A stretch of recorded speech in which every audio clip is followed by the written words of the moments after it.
Hi hello வணக்கம் and welcome to 70mm channel. So இன்றைக்கி இந்த வீடியோலாம் பார்க்க போகிற இன்ட்ரெஸ்டிங்கான ஒரு காசிப் என்னென்னு பார்த்தீங்கன்னா, நடிகை அபர்ணா தாஸ் அவங்கள பற்றின ஒரு விஷயந்தான் சிக்கியிருக்கு.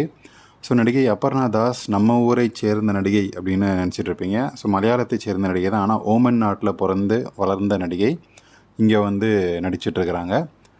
இவங்களுடைய ரொம்ப அழகான நடிகை அப்படின்னு சொல்ல முடியாது, ஒரு டீசெண்டான ஹோம்லியாக லுக் இருக்கக்கூடிய ஒரு நடிகை. ஸோ டாடா திரைப்படத்தின் மூலமாக வந்து ரசிகர்களுடைய மனம் கவர்ந்த நடிகையாக வந்து மாறி இருந்தாங்க.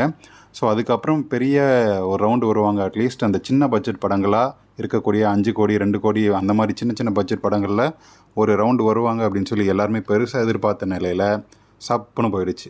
ஸோ டாடா படம் சூப்பர் டூப்பர் ஹீட் அடிச்சுது. அதுக்கப்புறம் என்ன ஆனாங்கன்னே தெரில. அடுத்த வருஷமே வந்து கல்யாணம் பண்ணிவிட்டு செட்டில் ஆகிட்டாங்க.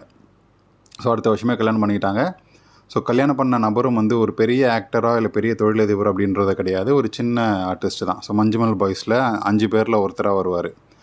அந்த தீபக் அப்படின்ற ஒரு நடிகரை தான் வந்து கல்யாணம் பண்ணியிருக்கிறாங்க. ஸோ என்ன நினச்சாங்க அப்படின்றது தெரியல. இப்போ இருக்கக்கூடிய நடிகைகள், சின்ன சின்ன நடிகைகள் பல கோடி ரூபாய் சம்பாதிக்கிறாங்க திரைத்துறையில் இருந்துக்கிட்டு. அப்படி ஒரு விஷயம் வந்து இவங்கள உசுப்பேற்றிருக்கா அப்படின்றது தெரியல. இல்லைனா வந்து வெறும் இன்ஸ்டாகிராம்லேயே வந்து இத்தனை லட்சங்கள் ஒரு மாதத்துக்கு 2-3 லட்சம் அசால்ட்டாக சம்பாதிச்சுட்டு போயிடுறாங்களே அப்படின்ற ஒரு விஷயமா அப்படின்றது தெரியல. இப்போது ரீசெண்டாக நடக்கக்கூடிய விஷயத்தெல்லாம் அவங்க வந்து கவனிச்சிருக்கிறாங்க. ரொம்ப சீக்கிரம் கல்யாணம் பண்ணிட்டோமோ அப்படின்ற ஒரு தாட் வந்துச்சா நம்ம அபர்ணா தாஸுக்கு அப்படின்ற ஒரு கேள்வி தான் இருக்குது. ஏன்னா அவங்களுக்கு கல்யாணம் ஆகும்போது 28 வயசு தான். ஸோ இப்போ ஏன் இந்த விஷயம்லாம் சொல்கிறேன்னு பார்த்தீங்கன்னா, இவங்க இன்ஸ்டாகிராமில் சப்ஸ்கிரிப்ஷன் கண்டென்ட் அப்படின்ற ஒரு மேட்டரை கொண்டு வந்திருக்கிறாங்க. ஸோ கிட்டத்தட்ட 17 லட்சம் ஃபாலோவர்ஸ் வச்சுருக்கிறாங்க Aparna Das. Close to 2 million so வச்சுருக்கிறாங்க. அதன் மூலமாக இவங்களுக்கும் இளவட்ட நடிகைகள், சின்ன சின்ன நடிகைகள் எல்லாருமே வந்து அசால்ட்டாக சம்பாதிச்சுட்டு போகிறாங்க. நானும் என்னுடைய கவர்ச்சியை வந்து காட்ட போகிறேன் அப்படின்ற ஒரு களத்தில் வந்து குதிச்சிருக்கிறாங்க. ஸோ தன்னுடைய இன்ஸ்டா மூலமாக சப்ஸ்கிரிப்ஷன் கண்டென்ட் வந்து ஆரம்பிச்சிருக்கிறாங்க.